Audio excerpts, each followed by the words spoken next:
여러분 안녕하십니까? 수요 잡담 시작하겠습니다. 오늘 2025년 7월 2일입니다. 제 책 정말 야훼가 다 죽이라고 명령했을까? 여호수아서의 가나안 정복 이야기 한 장 한 장 읽으면서 설명하고 있습니다. 자, 지난주에는 드디어 제 8장 헤렘이라는 헤렘이라는 개념이 갖고 있는 뜻을 성서에 그 단어가, 그 말이 등장하는 귀절들을 찾아보면서 살펴보고 있습니다. 지난주에는 이 헤렘이라는 말이 야훼에게 바치는 제물이라는 의미를 가지고 있는 구절들과 그 다음에 죄에 대한 처벌로서의 헤렘이 어떤 뜻인지를 살펴보는 그런 시간을 가졌습니다. 오늘은 지난주에 이어서 헤렘이 죄에 대한 처벌의 의미를 갖고 있는데 좀 특이한 그런 구절을 살펴보겠습니다. 배교한 성읍 주민을 모두 헤렘하라고 명령하는 구절을 살펴보겠습니다. 야훼 이외의 다른 신들을 섬기는 개인에 대한 처벌 규정은 다음과 같습니다. 그러니까 야훼 말고 다른 신을 섬기는 개인, 다른 신 혹은 신들을 섬기는 개인은 어떻게 처벌할지 하는 것을 규정한 그런 대목을 살펴보겠습니다.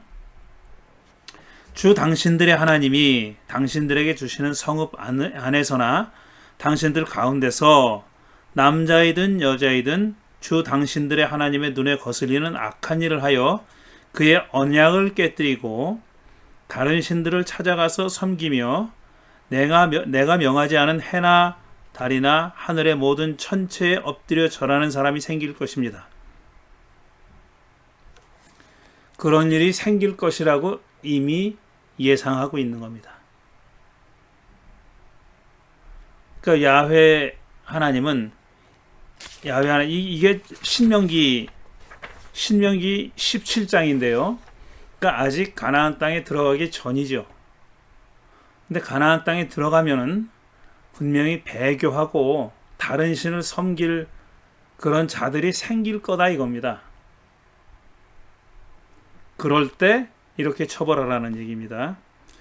이런 일이 당신들에게 보고되어 당신들이 알게 되거든 당신들은 이것을 잘 조사해 보아야 합니다. 그래서 이스라엘 안에서 이런 역겨운 일을 한 것이 사실로 드러나면 당신들은 남자이든 여자이든 이런 악한 일을 한 사람을 당신들 성문 바깥으로 끌어내요. 성문 바깥으로 끌어내서 돌로 쳐서 죽여야 합니다. 돌로 쳐서 죽이라고 했습니다. 그런데 사람을 죽일 때에는 한 사람의 증언만으로는 죽일 수 없으며, 그러니까 어떤 갑이라고 하는 사람이 야훼 하나님 이외에 다른 신을 섬기는 것을 누가 봤다, 본 사람이 있다가 하더라도, 그러니까 증언을 할 사람이, 증인이 있다 하더라도 한 사람의 증언만으로는 죽일 수 없다고 했습니다. 두세 사람이 증언이 있어야 합니다. 죽일 때에는 증인이 맨 먼저 돌로 쳐야 하고, 그러니까 그 목격한 사람이, 증인이 맨 먼저 돌로 쳐야 하고 그 다음에 모든 백성이 뒤따라서 돌로 쳐야 합니다. 그렇게 하여 이런 악한 일을 당신들 가운데서 뿌리를 뽑아야 합니다. 이게 신명기 17장 2절부터 7절에 기록되어 있는 말씀입니다. 다시 말씀드리지만 가나안 땅에 들어가면은 이제 거기서 야훼 이외의 다른 신 혹은 신들을 섬기는 자들이 생길 거다 이겁니다. 지금 예상하고 있어요. 그러니까 야훼 하나님은 당신의 백성이 당신을 배신할 것을 예상하고 있는 겁니다. 그런 일이 벌어지면은 이렇게 벌해라 하는 얘기입니다. 그런데 개인이 아니라 성읍 전체 주민 전체가 배교할 수도 있다는 겁니다. 그 어떤 개인이 아니라 한 성읍 전체가 배교한다는 얘기예요. 이런 경우에 대한 처벌 규정은 좀 다릅니다. 그것이 기록되어 있는 귀절은 신명기 13장입니다. 13장 13절부터 18절인데 이렇게 되어 있어요. 좀 길지만 다 읽어보겠습니다. 당신들 가운데서 불량한 사람들이 나타나서, 자, 이 불량한 사람들이 누군지 모르죠. 누굴 가리키는지 모르지만 이스라엘 사람들을 가리키는 것 같아요. 그 어떤 다른 종족이 아니라 이스라엘 종족을 가리키는 것 같습니다. 그렇게 추측할 수 있습니다. 그 성읍의 주민을 유혹하여 이르기를 가서 다른 신들을 섬기자 하면서 당신들이 알지 못하던 신을 섬기게 하여 주민들로 배교자가 되게 하면 당신들은 그 일을 자세히 조사하고 잘 알아보아서 당신들 안에서 그런 역겨운 일이 있었다는 것이 사실로 드러나면, 실제로 그 성읍 사람들이 배교한 사실이 드러나면, 이런 거죠.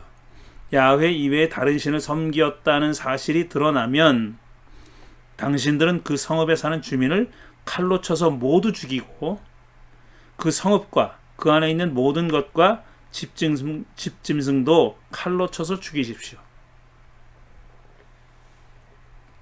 짐승이 배교란 건 아니죠. 사람이 했죠. 그런데 짐승까지 죽이라는 겁니다. 전리품은 모두 거리에 모아놓고, 이제 사람과 짐승은 다 죽였어요. 그래도 물건이 남아있지 않습니까? 전리품은 모두 거리에 모아놓고 온 성읍과 그 전리품을 함께 불살라서, 그러니까 성읍도 불살르고 전리품도 불살르 했어요. 주 당신들의 하나님께 바치십시오. 이거는 배교한 성읍의 주민과 성과 전리품을 야훼께 바치라는 겁니다. 여기서는 그러니까 이 죽이는 의미가 뭐냐 하면은, 배교한 성읍 주민을 죽이는 의미가 뭐냐 하면 야훼께 바치는 제물로서 죽이라는 얘기예요. 그러니까 처벌이자 제물의 의미가 다 들어있는 것이죠. 두 가지 의미가 다 들어있는 거죠. 배교했으니까 벌 주는 겁니다. 그런데 그들을 다 뭡니까? 불살라서 하나님께 바치는 것은 제물이에요. 그러니까 전리품과 성읍은, 불살라서 바치려는 것은 전리품과 성읍이잖아요. 그거는 야훼께 제물로 바치라는 얘기입니다. 그 성읍을 영원한 폐허로 남겨두고 다시는 거기에 성읍을 건축하지 마십시오. 그냥 폐허로 남겨두라고. 다시는 거기서 사람이 살지 말라고 했습니다. 당신들은 이 없애버린 물건에 손을 대지 마십시오. 횡령하지 말라, 착복하지 말라, 빼돌리지 말라는 겁니다. 그래야 주님께서 분노를 푸시고 당신들을 불쌍하게 여기셔서 당신들의 조상에게 맹세한 대로 자비를 베푸시고 당신들을 번성하게 하여 주실 것입니다. 당신들이 주 당신들의 하나님의 말씀을 듣고 오늘 내가 당신들에게 명하는 모든 명령을 지켜 주 당신들의 하나님 앞에서 정직하게 살면 주 하나님이 당신들에게 자비를 베푸시고 당신들을 번성하게 하여 주실 것입니다. 신명기 13장 13절부터 18절의 말씀입니다. 자, 이 성읍 주민 전체가 배교를 한 경우를 담고 있는 지금 읽은 13장 13절 이하에는 헤렘이라는 단어가 두 번 등장합니다. 15절과 17절에 각각 한 번씩 등장합니다. 원문을 보면, 히브리 원문을 보면 그렇게 등장한다는 겁니다. 좀 어색하지만 이 헤렘이라는 단어를 넣어서 다시 한번 읽어보면 이렇습니다. 먼저 15절. 당신들은 그 성읍에 사는 주민을 칼로 쳐서 모두 죽이고 그 성읍과 그 안에 있는 모든 것과 집짐승도 칼로 쳐서 헤렘하십시오. 세번역 성경에는 칼로 쳐서 죽이십시오 이렇게 되어 있습니다. 그런데 원문은 그 죽이십시오라는 말이 헤렘하십시오라고 되어 있어요. 헤렘하라는 동사로 되어 있어요. 그러니까 주민을 죽이고 모든 집짐승도 칼로 쳐서 죽이는 것이 헤렘입니다. 근데 죽이라는 말은 안 나오고 그 대신 헤렘이라는 말이 등장하지만 짐작컨대 이건 뭐 99% 죽이라는 뜻이죠. 문맥을 보면 죽이라는 뜻이겠죠. 칼로 쳐서 죽이고 칼로 쳐서 해림하십시오 했으니까. 그렇죠. 그 다음에 17절, 당신들은 이 해림할 물건에 손을 대지 마십시오.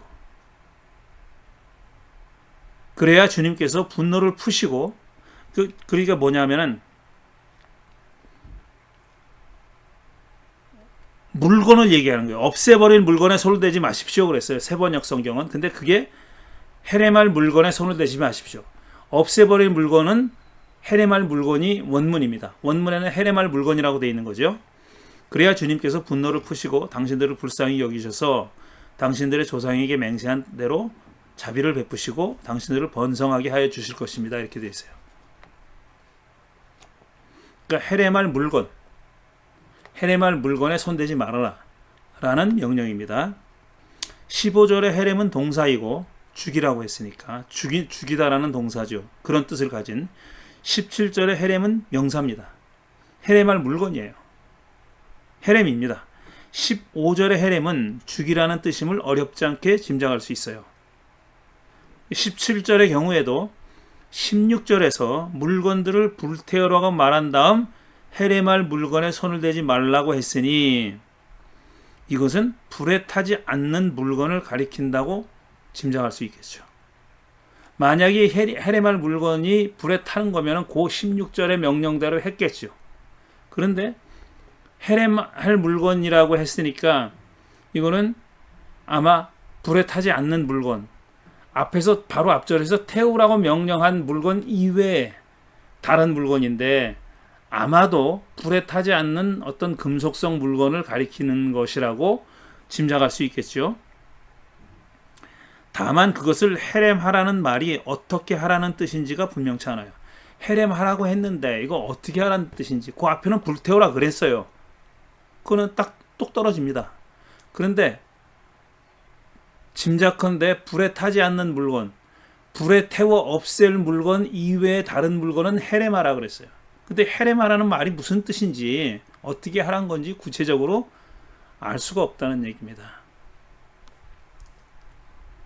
세번역 성경은 없애버린 물건이라고 번역했고, 제가 조금 아까 읽었고요.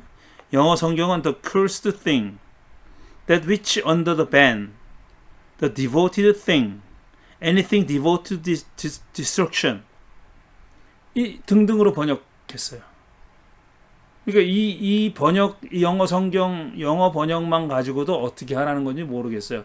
그냥 깨부수라는 얘기인지 내다 버리라는 얘기인지 뭐 어떻게 하라는 얘기인지 정확하게 알 수가 없죠. 이 시대의 사람은 알았는지 모르지만 후대 우리 같은 사람들은, 우리 같은 독자들은 어떻게 하라는 얘기인지 분명하게 알 수가 없는 겁니다. 우리말로 이런 영어 성경의 번역을 우리말로 옮기면 저주받은 물건, 금지된 물건, 받쳐진 물건, 파멸할 물건 등등으로 번역할 수 있는데 여전히 무슨 뜻인지, 어떻게 구체적으로 어떻게 하라는 얘기인지 확실치가 않다는 겁니다. 불량한 성읍들이 성읍 주민을 유혹해서 배교하게 만들었다는 소문을 듣게 되면 우선 조사를 하여 사실을 확인하라 그랬어요. 그 다음에 나와 있는 얘기가 어떻게 처벌하라는 그런 규정입니다. 먼저 확인을 하고 그 다음에 확인이 되면, 배교했다는 사실이 확인되면은 그 다음에 처벌하라는 규정입니다. 근데 개인의 경우, 앞에 인용한 개인의 경우는 유혹하는 자가 누군지 특정되지 않았어요. 그런데 성읍의 경우에는 불량한 사람이라고 특정되어 있습니다. 그런데 물론 불량한 사람이 누굴 가리키는지는 분명치가 않아요. 아마 이걸 처음 들은 사람들은 누군지 알았을런지 모르지만 우리는 알 수가 없죠. 불량한 사람, 뭐 깡패인가 양아치인가 불량배인가 누군지 모르겠어요. 그리고 개인의 경우에는 증인의 증언을 들은 후에 배교자로 돌로 쳐 죽이는 것으로 처벌 절차가 마무리돼요. 물론 한 사람의 증인만 있어서는 안 된다 그랬어요. 두세 사람의 증인이 있어야 된다고 했는데 그 증인들을 통해서 사실이 확인되면은 돌로 쳐 죽이면 그걸로 끝이에요. 개인에 대한 처벌, 배교한 개인에 대한 처벌은 그렇게 끝납니다. 그런데 반면 성읍의 경우에는 절차가 더 복잡합니다. 첫째, 성읍 주민들을 모두 칼로 쳐 죽이라 그랬어요. 성읍 주민들을 모두 칼로 쳐 죽이라고 그랬고, 두 번째로는 성읍 안의 모든 것과 가축들도 칼로 쳐 죽이라고 그랬습니다. 이겁니다. 그러니까 살아있는 생물들은 쳐 죽이는 거예요. 세 번째, 전리품이라는 말을 썼는데 사실 전쟁을 하지도 않았는데 전리품이란 말은 어울리진 않죠. 그런데 전리품을 거리에 모아서 성읍과 함께 불태우라고 명령했죠. 그러니까 전리품만 태우는 게 아니라 성읍 전체를 태우라고 했습니다. 네 번째, 성읍을 폐허로 남겨두고 재건축하지 말라 그랬어요. 그냥 영원히 폐허로 남겨둬라 이렇게 했죠. 다섯 번째, 처벌 수행자들은 처벌을 행하는 사람들, 징벌을 하는 사람들, 벌을 주는 담당자들이 있을 거 아닙니까? 죽일 사람들, 모아서 불태우는 사람들 뭐 다 있어야 되잖아요. 그 처벌 수행자들은 해례말 물건에 손대지 말라 그랬어요. 빼돌리지 말라 그랬습니다. 흥미로운 사실은 성읍 주민을 유혹해서 배교하게 만드는 불량한 자가 다른 종족이 아닌 이스라엘 백성이라는 점입니다. 왜? 이스라엘 백성이니까 백성이라고 짐작된다는 거죠. 그러니까 확실하게 말하진 않았지만 아마 타 종족이면 타 종족이라고 얘기했을 거예요. 그런데 불량한 자들이라고만 얘기한 거 보니까 이스라엘 안에서도 이런 배교를 하라고 유혹하는 자들이 있었다는 얘기입니다. 생각해 보면은 뭐 그게 이상하게 부자연스러운 일은 아닙니다. 많은 사람들이 있는데 그 중에 이런 사람도 있고 저런 사람도 있지 않겠습니까? 그 가운데는 이교에 빠져서 야훼 하나님을 버리고 이미 배교한 사람들이 있을 거고, 그 배교한 사람들이 어떤 성읍에 와서 그 성읍 주민들을 배교하도록 유혹했다는 얘기입니다. 그런 경우겠죠. 유혹에 넘어갈 주민이 몇 명인지 적시되진 않지만 어차피 주민 모두는 배교한 성읍 주민이라는 오명을 써야 했습니다. 물론 성읍 주민이 몇 명인지 몰라도 그 싹 다 한 명도 예외 없이 다 배교했겠습니까? 그러지는 않았겠죠. 그 중에서는 배교하지 않은 사람도 있었겠죠. 또 배교한 사람이 다수였는지 소수였는지도 알 수 없어요. 그냥 배교한 성읍이라고 전 집단 인격처럼 얘기하는 겁니다. 그 주민들 안에는 다양한 종류의 사람이 있었겠지만 그들을 뭉뚱그려서 하나의 집단으로 보고 지금 얘기하는 겁니다. 하나의 공동체로 보고 집단 책임을 묻는 거죠. 이게 이 계명의 특징입니다. 이 규정은 성읍 주민들을 통일된 집단으로 취급합니다. 주민들 중에는 배교하지 않은 사람도 있었을 것이고, 또 어린 아이들도 있었을 것이고, 깐난쟁이도 있었을 것이고, 어머니 태중에 들어있는 아이도 있었을 것이고, 이들이 전부 다 몽땅 배교하지는 않았을 겁니다. 그런데 이들까지 모두 죽이라고 한 겁니다. 이게 헤렘의 어떤 정신이, 헤렘의 규정이 여기 적용되고 있는 겁니다. 모두 죽이라고, 물건도 불태우라고, 성읍도 불태우라고. 그러니까 여리고성과 유사한, 여리고성의 경우와 유사한 그런 케이스가 되는 거죠. 이른바 집단 책임이라는 겁니다. 집단 책임은 배교한 성읍에만 해당되지 않습니다. 가나안 정복 전쟁에서도 마찬가지죠. 그들 가운데도, 가나안 7 부족 가운데도 모두 다 예외 없이 그렇게 헤렘 당할 만 했겠냐 이거죠.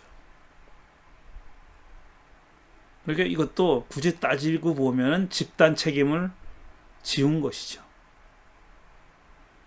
하나의 부족을 하나의 인격체로 본 겁니다. 그러니까 개인의 집합이 아니라 넓게 커다랗게 하나의 인격체로 보고 대하는 겁니다. 그러니 현대인에게는 당연히 윤리성의 문제가 제기되죠. 가난한 어린아이들이 해렘된 이유는 바로 이 집단 책임 때문입니다. 2장에서 살폈듯이 구약 성서에는 야훼가 자기 백성을 대량 학살한 경우도 여러 번 있습니다.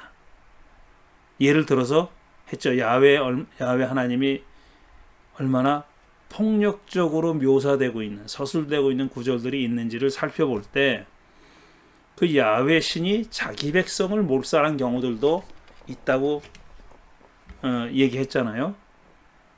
하지만 남녀노소 불문하고 자기 백성을 모두 죽이라고 명령한 경우는 여기가 처음입니다. 지금 이스라엘 성읍이잖아요. 이스라엘 성읍 사람들인데도 불구하고, 이스라엘 백성인데도 불구하고 남녀노소 불문하고 다 죽이라고 했어요.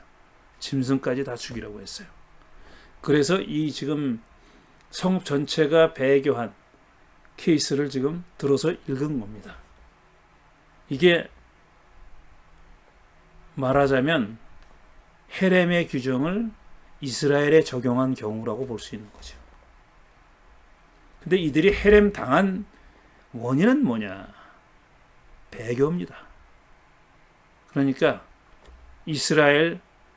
야훼와 이스라엘 사이에 맺어진 언약 관계를 깨뜨린 자들이죠. 배교가 그런 거잖아요.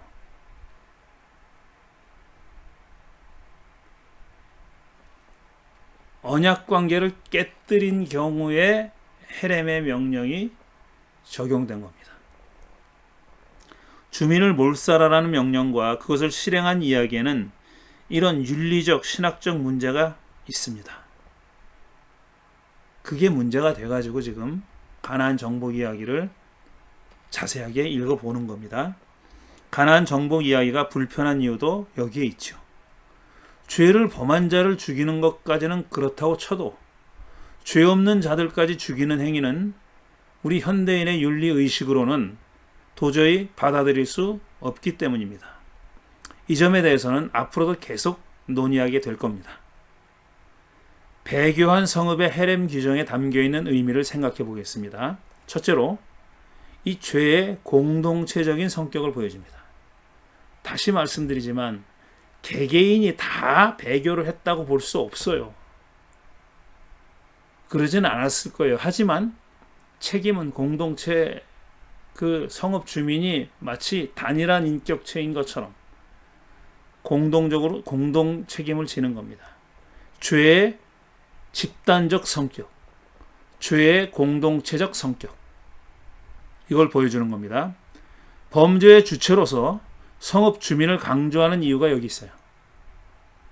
공동체적인 성격을 부각시키기 위해서 성읍 전체가 죄를 졌다고 얘기하는 겁니다. 개인으로 낮게 이게 잘게 쪼개서 얘기하는 게 아니라 하나의 인격체인 것처럼 얘기한다 이겁니다. 둘째로, 동사든 명사든 헤렘이 사용된 경우에는 행위의 완결성과 배타성이 강조됩니다. 완결성과 배타성. 야훼 이외의 다른 신들을 섬기는 행위는 단호하게 사형에 처함으로써 야훼 신앙의 배타성이 강조되는 겁니다. 오직 야훼 하나님만 섬겨라 이겁니다. 오로지 야훼 하나님만 섬겨라. 다른 신들이 있는 거 아는데, 그 존재도 다 인정하는데 너희들은, 그러니까 이스라엘 백성은 나만 섬겨라, 야훼만 섬겨라 이겁니다.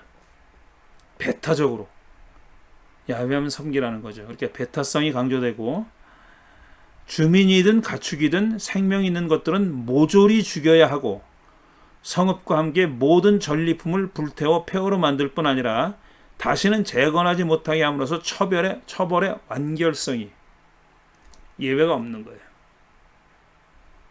모조리 죽여라. 숨 쉬는 것들은 다 죽여라. 물건도 다 불태워라. 성읍까지도 불태워라. 이건 완전하게 처벌을 완결하라는 그런 뜻이죠. 이 두 가지는 법전이든 이야기든 사건이든 헤렘이 사용되는 경우에는 늘 부각됩니다. 헤렘이라는 단어가 개념이 사용될 때는 이 두 가지가 강조돼요. 배타성과 완결성. 예외가 있으면 안 되는 거예요. 이게 원칙입니다. 그런데 여리고성에서 이미 그 원칙이 깨졌다고 얘기했어요. 그러면 그렇다고 원칙이 없어진 건 아니에요. 원칙이 깨진 거예요. 원칙을 무효로 만든 게 아니라 원칙은 그 이후에도 여전히 원칙으로 남아 있습니다. 그런데 처음 시작부터 그 원칙이 깨진 거예요. 배타성과 완결성이 깨진 거예요. 특히 잘 보세요. 완결성이 깨졌죠. 왜? 라합과 그의 가족들만 살아남았잖아요. 그러니까 완결성이 깨진 거예요. 그렇죠?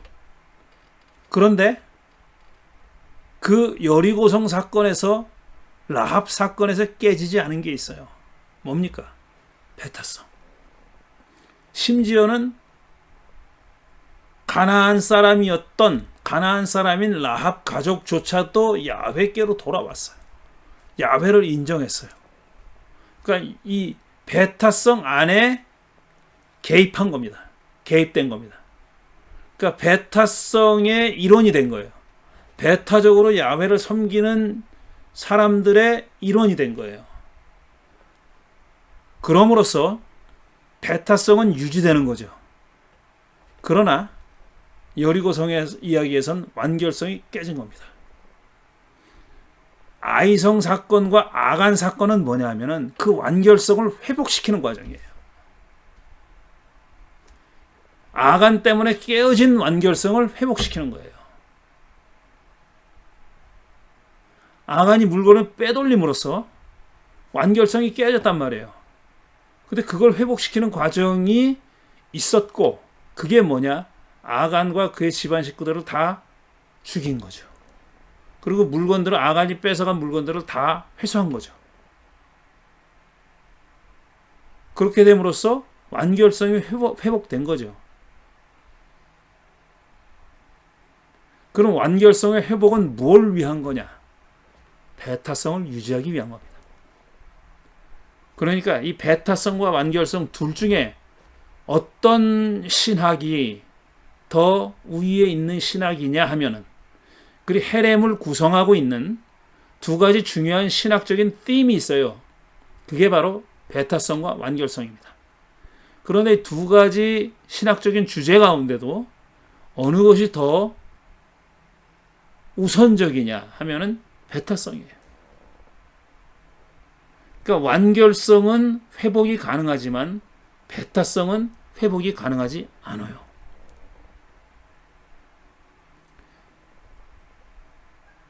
이 얘기는 앞으로 계속 하겠지만 여기서도 이미 드러나고 있는 겁니다. 이 두 가지는 법전이든 이야기든, 그러니까 배타성과 완결성은 헤렘이 사용된 경우에는 늘 부각되는 두 개의 중요한 주제입니다.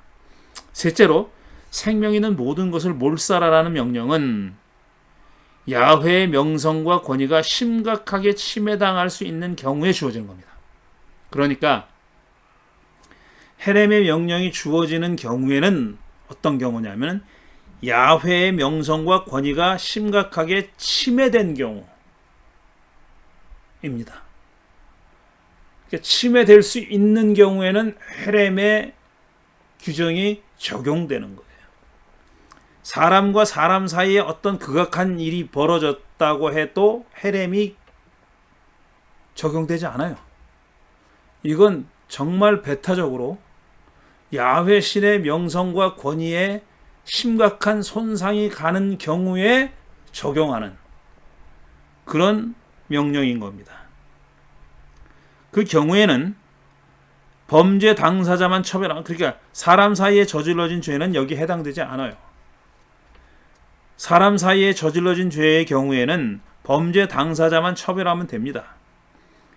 마지막으로 배교한 성읍에 대한 규정은 구체적인 사례에 대한 처벌 규정이라기보다는 이게 벌어진 일에 대한 처벌이 아니에요. 그런 경우에는, 그런 일이 벌어진다면, 이런 가정이죠. 가정. 기본적인 원칙을 천명한 것으로 보입니다. 그러니까 구체적인 어떤 법조문이라기보다는 기본적인 원칙, 법정신, 요즘 말로 하면 법 규정 항목이 아니라 법 정신을 얘기하고 있는 것 같다는 겁니다. 천명한 원칙은 배타성과 완결성입니다. 배교한 성읍에 대한 처벌 규정은 이 원칙을 집단에 적용한 경우입니다. 물론 벌어진 일은 아닙니다. 벌어지기 전에 이런 일이 생기면 이렇게 하라고 그렇게 규정한 겁니다. 제가 지금 이 혓바늘이 심하게 돋아가지고 아주 불편하거든요. 그래서 오늘 이 48장을 다 마치려고 생각했는데 다 마치지 못할 것 같아요. 지금도 아주 불편합니다. 이 말하는데 이 혀가 한쪽이 걸려가지고 아주 아픈데요. 오늘은 그래서 제가 지금 상태가 별로 좋지 않아가지고 오늘은 요만큼만 얘기하겠습니다. 그리고 다음 주에 다 회복되겠죠. 다음 주에는 그러면은 정말 이 헤렘이 가나안 종족들에게 적용된 경우, 실제 적용된 경우가 아니라 가나안 종족들에게는 이렇게 해라 라는 규정 4가지 정도가 나옵니다. 그 규정은 4군데 정도가 나오는데 그 4군데를 하나하나 읽어보면서 이 헤렘 명령이 가지고 있는 성격에 대해서 조금 더 자세히 알아보도록 하겠습니다. 그럼 오늘은 여기까지 하겠습니다. 죄송합니다. 제가 지금 말씀드린 대로 상당히 혀가 불편해가지고 어쩔 수 없이 일찍 끝내네요. 다음 주에 다시 뵙겠습니다.